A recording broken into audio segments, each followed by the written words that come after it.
সাইকেলটা দেখো, সাইকেলটা হচ্ছে একটা ইউনিক ইংল্যান্ডের কিছু একটা রয়েছে কারিগরি। এটা ডক্টর সঞ্জয় রাহার সাইকেল। এখন খুব একটা ব্যবহার হয় না বোধহয়। এই জিনিসটা লক্ষ্য করো, যারা আমাদের গিয়ার সাইকেল দেখেছো তাদের জন্য এটা বলছি। এইটা হচ্ছে গিয়ারের তার এটা, আর এটা এই দিক দিয়ে এসে এইখানে এসছে, এই যে ভেতরে চেনটা দেখতে পাচ্ছ ছোট। তো এটা দেখো, এই সাইকেল আমরা দেখিনি কোনোদিন। তো গিয়ারটা লক্ষ্য করো, তো এই ছোট ছোট চেঞ্জ হয় গিয়ারটা চেঞ্জ হচ্ছে দেখো, একটা একটা করে, একটা দুটো, আবার রিটার্ন চলে আসে। যেটা আমাদের গিয়ার সাইকেলে এখন দেখো সেটা অন্য একটা, সেটা আমাদের ক্যাসেট থাকে। তো সাইকেলটা তোমরা দেখলে, এবার সাইকেলের যে মালিক ওনার সাথে কথা বলে নি। এই সাইকেলটা কিভাবে আপনি নিয়েছেন বা কত সালে নিয়েছেন? সাইকেলটা তো আমার 95 সালে কেনা। আচ্ছা আর এই সাইকেলটা কিনে আমি ভ্রমণটা শুরু করি প্রতি রবিবারে। আচ্ছা।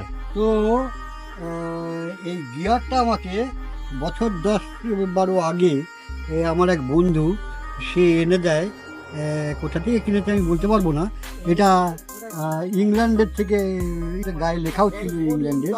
যারা এখনকার গিয়ার দেখছো ক্যাসেট, সেটা তোমরা গিয়ারের ফাংশনটা জানো। এটা আমিও প্রথম দেখলাম, ইংল্যান্ডের টেকনিক। তারটা দেখেছো তোমরা, দেখলে তো আমার কাছে দাম নিয়েছিল 1100 টাকা। 1100 টাকা সাইকেলটাকে তোমরা দেখলে, আমার কাছেও নতুন। ধন্যবাদ স্যার।